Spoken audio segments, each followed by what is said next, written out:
মা, ঘুমায় রইছো?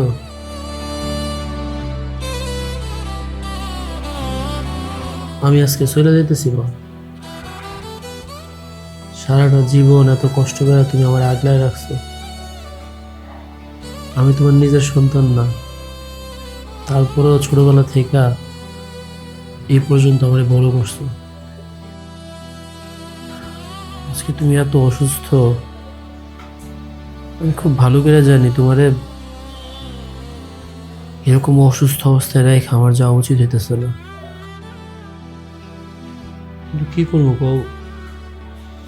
তোমার প্রতি আমার যেরকম অনেক দায়িত্ব, নাফিজার প্রতিও তো আমার অনেক দায়িত্ব। এই পৃথিবীতে তুমি যেরকম আমার সবচেয়ে কাছের মানুষ, তোমার পরে নাফিজা আমার সবচেয়ে কাছের মানুষ। মেয়েটা পরিবার পরিজন সবকিছু ছাইড়া দিয়ে আমার জন্য অপেক্ষা করতেছে। তুমি কোনো চিন্তা করো না, তুমি খালি অল্প কয়েকটা দিন নিজের মতো ওষুধগুলো খায় নিও। চারদিকে সবকিছু নর্মাল হয়ে গেলে আমি নাফিজার নিয়ে বাড়িতে চলে আসবো। তারপর দেখবার সবকিছু ঠিক হয়ে যাবে।